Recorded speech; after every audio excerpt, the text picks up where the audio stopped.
अगर आप लोन की ईएमआई नहीं भर पा रहे हैं और आपको कोई मल्टीपल प्रॉब्लम क्रिएट हो रहा है या फिर मल्टीपल लोन का इशू क्रिएट हो रहा है एंड आपको कोई मेडिकल इशू क्रिएट हो रहा है, तो हाल ही में रिकवरी एजेंट के खिलाफ आरबीआई ने कड़ी सख्ताई अपनाई है। रिकवरी एजेंट आपको टॉर्चर करते हैं, आपके साथ मिसबिहेव करते हैं, आपको प्रेशराइज किया जाता है, आपके फैमिली मेंबर में कॉल किया जाता है और इसके साथ साथ आपको मैनिपुलेट किया जाता है। और इसके लिए आरबीआई ने कड़ी कानूनी कार्रवाई और सख्ताई अपनाई हुई है। एंड इस समय पर अभी रिसेंटली में जो ये अपडेट आया हुआ है, आपने देखा भी होगा, मल्टीपल आपने वीडियो भी देखे होंगे यूट्यूब के ऊपर कि आपको आरबीआई के न्यू रूल के बारे में एंड न्यू अपडेट आपको मिल रहे होंगे। परंतु ध्यान रखें कि रिकवरी एजेंट के खिलाफ अगर आप कड़ी सख्ताई नहीं अपनाते हैं तो आपके जैसे और डिफॉल्टर या बोरोवर को और ज्यादा प्रताड़ित किया जा सकता है। परंतु यहां पर आज आपको हर एक डिटेल बताई जाएगी कि रिकवरी एजेंट के खिलाफ आप क्या क्या कानूनी कार्रवाई कर सकते हैं और आरबीआई की गाइडलाइन रिकवरी एजेंट के लिए और बोरोवर के लिए क्या कहती है। तो इसलिए अगर आप फर्स्ट टाइम इस चैनल के ऊपर विजिट किए हुए हैं तो आप चैनल को सब्सक्राइब कर लीजिएगा। आपको ऐसे ही वैल्यूएबल वीडियो मिलते रहेंगे एंड फ्यूचर में आपको कोई भी प्रॉब्लम क्रिएट होता है लोन के रिगार्डिंग, लीगल के रिगार्डिंग या आपको अपने डेप्ट के रिगार्डिंग, तो आप इस चैनल को सब्सक्राइब कर लीजिएगा और वीडियो को लाइक कर लीजिएगा। आप लोन की ईएमआई नहीं भर पा रहे हैं, रिकवरी एजेंट की हर बात मानना जरूरी है या नहीं है? देखिए, जब भी आप लोन की ईएमआई डिफॉल्ट करते हैं तो आपको रिकवरी एजेंट इतना ज्यादा कॉल करते हैं कि आपको परेशान कर दिया जाता है। लाइक आपको सुबह 8 बजे से और शाम को 7 बजे के बीच में भी आपको 500 से 1000 कॉल तक आ सकता है। अब इस बीच में रिकवरी एजेंट के खिलाफ आप क्या क्या कर सकते हैं? क्या रिकवरी एजेंट आपको धमका सकता है? ये तो आप जानते भी होंगे नॉर्मल सा कि रिकवरी एजेंट आपको बिल्कुल भी धमकी नहीं दे सकता है। एंड इसके साथ रिकवरी एजेंट घर पर विजिट करते हैं, अपनी मनमानी करते हैं, आपको प्रेशराइज किया जाता है। मैंने पहले भी वीडियो अपलोड किए हुए हैं जिसमें कि रिकवरी एजेंट की बातों का कि किस तरीके से आपसे बात करते हो, बदतमीजी, बदसलूकी एंड इस तरीके से गाली गलौज की जाती है कि आप सुन भी नहीं सकते हैं। मैं इस वीडियो में भी कोशिश करूंगा आप लोगों को सुनाने की, अगर इसमें एक क्लिप कहीं बीच में ऐड कर दी जाएगी, ठीक है, तो आप उसको भी सुन लेना। एंड अगर नहीं ऐड हुआ तो आपको नेक्स्ट वीडियो मिल जाएगा, आप कमेंट कर देना। एंड रिकवरी एजेंट का जो टाइम फ्रेम रहता है ये मॉर्निंग में 8 बजे से और 7 बजे के बीच में रहता है। आपको मल्टीपल कॉल आता है। रिकवरी एजेंट को ये राइट नहीं है कि आपको बार बार कॉल करके ईएमआई के बारे में पूछना, ईएमआई को भरने के लिए प्रेशर करना और आपको और लोन लेने के लिए नहीं कह सकता है। ये भी एक गाइडलाइन के बिल्कुल खिलाफ है। अगर कोई भी रिकवरी एजेंट आपको ये कहता है कि आप इस लोन को भरने के लिए आप कहीं और से लोन ले लीजिएगा एंड आपका जो प्रेशराइज किया जाता है आप फैमिली मेंबर से ले लो या किससे पैसा उधार ले लो, इस प्रकार से आपको मैनिपुलेट नहीं किया जाता है एंड किया जा सकता है। एंड अगर ऐसा आपके साथ किया और आपने इनकी बात को मान लिया, फिर आप और भी ज्यादा डेप्ट ट्रैप के अंदर फंस जाओगे। आपकी इनकम सोर्स आपकी ईएमआई के सामने बिल्कुल छोटा रह जाएगा। अधिकतर लोग गांव से बिलोंग करते हैं, गांव से आते हैं, शहर से भी आते हैं और यहां तक कि हमारी जो देश की आबादी है 60% से ज्यादा आबादी गांव में रहती है। शहर में तो फिर भी नाम बराबर के रहते हैं लोग, परंतु जो गांव में रहते हैं वो काफी ज्यादा डर जाते हैं।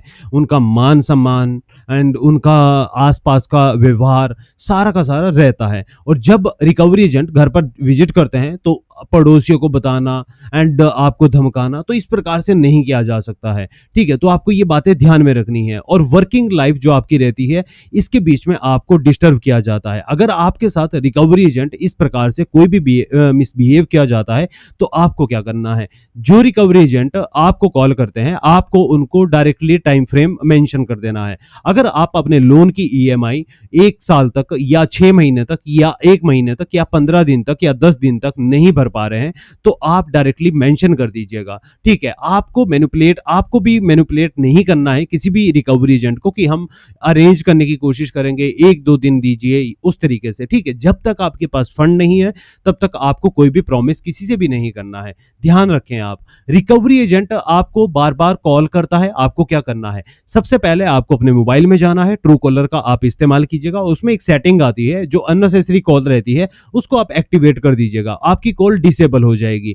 और जिनके पास ट्रू कॉलर नहीं है वो अपनी सेटिंग, मोबाइल की सेटिंग में जाइएगा। सेटिंग में जाने के बाद एक ऑप्शन आता है कॉल के अंदर उसमें एक कॉल सेटिंग का ऑप्शन रहता है, उसमें एक ऑप्शन आएगा, आपके मोबाइल में जो नंबर सेव होगा उसी का ही आपको कॉल आएगा और बाकी अदर कॉल आपके पास नहीं आएगा। एंड व्हाट्सएप का जो नंबर रहता है ये आप लोन वाला मत रखिएगा, अदर आप नंबर यूज कर लीजिएगा। आपने क्या करना है, जब भी आपकी ईएमआई डिफॉल्ट होती है तो आप खुद उनके कस्टमर केयर में या ग्रीवियंस में कॉल कर दीजिएगा और उसके बाद आपको किसी की कॉल उठाने की बिल्कुल भी आवश्यकता नहीं है। ध्यान रखें आप, अगर कोई रिकवरी एजेंट आपके घर पर विजिट कर रहा है तो आपका उनसे उनका डीआरए लाइसेंस, उनका आईडी कार्ड और उनका ऑथराइजेशन लेटर। अब बहुत सारे रिकवरी एजेंट क्या करते हैं कि घर पर विजिट करते हैं परंतु उनके पास सिर्फ और सिर्फ आईडी कार्ड होता है और डिटेल नहीं होती है, तो आपको बिल्कुल भी बात नहीं करनी है और आपको डाटा रिकॉर्ड रखना है अपने पास। मोस्ट इंपॉर्टेंट है, अगर आप डाटा नहीं रखोगे तो आप कंप्लेंट भी नहीं कर पाओगे, आपकी शिकायत को खारिज कर दिया जाएगा। अगर आप रिकॉर्ड सामने से नहीं कर पा रहे तो आप अपनी जेब में मोबाइल रखिएगा, आप वॉइस रिकॉर्ड कर लीजिएगा, ये आपके लिए बिल्कुल सेफ फील रहेगा, ठीक है। या फिर आप किसी और के पास मोबाइल दे दीजिएगा एंड आप वॉइस रिकॉर्ड कीजिएगा, उससे वीडियो रिकॉर्ड करवा लीजिएगा। एंड इसके लिए आपको हमारे प्लेटफॉर्म पर फ्री में हेल्प मिल जाएगा, आप हमारी टीम से कॉन्टैक्ट कर सकते हैं, ये नंबर आपके सामने दिया गया है। अगर आपको रिकवरी एजेंट प्रताड़ित कर रहे हैं, परेशान कर रहे हैं और आपने डाटा कलेक्ट कर लिया है तो आप हमारी टीम से संपर्क कीजिएगा, जो डिटेल आपसे मांगी जाती है वो फिल कीजिएगा और आपकी कंप्लेंट 24 से 48 घंटे के अंदर फिल कर दी जाएगी और उसका रिस्पांस भी आपको 80 to 90% मिलेगा। यानी अगर आपको इतना ज्यादा परेशान किया जा रहा है, ठीक है, आपको डरना नहीं है, घबराना नहीं है, किसी से भी नहीं, ठीक है, बिल्कुल जरूरत नहीं है। जब आपके पास ईएमआई भरने का पैसा होगा तो आपको भरना है। कोई रिकवरी एजेंट आपको प्रेशराइज करता है तो आपको डायरेक्टली उनको कह देना है कि आपको लीगल प्रोसेस अपनाना है तो आप उसको अपना सकते हैं, परंतु आप मुझे टॉर्चर नहीं कर सकते हैं। आपको ये टर्म एंड कंडीशन जरूरी है कि जो पता होना चाहिए।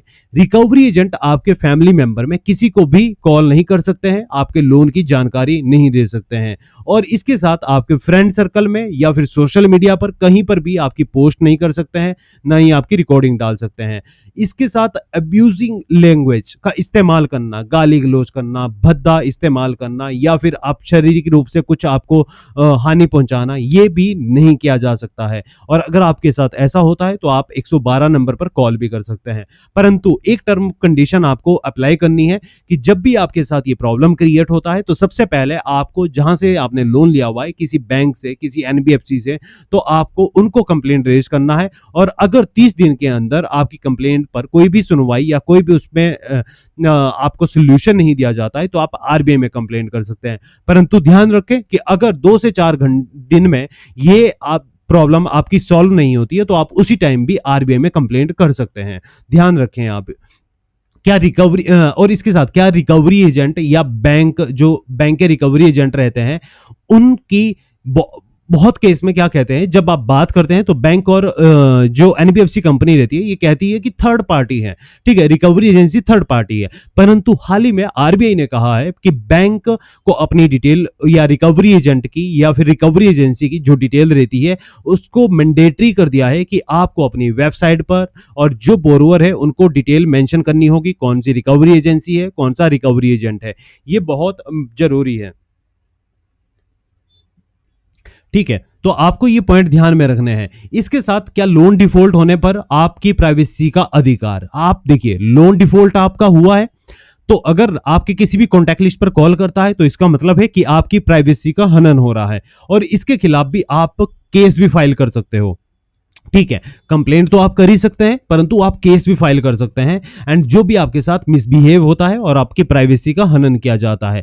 रिकवरी एजेंट परेशान करे तो शिकायत आपको सबसे पहले कहां पर करनी है, आपको बैंक में करनी है, सेकंड कंप्लेंट आपको आरबीआई में करनी है। फिर भी अगर आपको इतना ज्यादा प्रताड़ित किया जाता है तो आप 112 नंबर पर कॉल कर सकते हैं। 112 नंबर पर अगर आप कॉल करते हैं तो आपको वहां पर सोल्यूशन भी मिल जाता है, क्योंकि जो भी रिकवरी एजेंट रहता है इनके जो डीआरए लाइसेंस रहते हैं, इनकी ऑथराइज्ड कॉपी इनकी नियर बाई पुलिस स्टेशन में सबमिट होती है। जैसे ही आप कॉल करेंगे एंड पुलिस जो स्टेशन रहता है आपके कोई भी नियर बाई में, वहां पर उन रिकवरी एजेंट की डिटेल को चेक किया जाता है और इनका जो लाइसेंस है उसको भी खारिज किया जा सकता है। तो ध्यान में रखना है, अगर आपके साथ कोई ऐसा प्रॉब्लम होता है या मिसबिहेव होता है तो आपको डरना बिल्कुल भी नहीं है। आपको डाटा कलेक्ट करना है और कंप्लेंट डाल देनी है। आप 2-4 बार 5-7 बार कंप्लेंट डालिएगा, आपको 100% सोल्यूशन मिलेगा, ठीक है।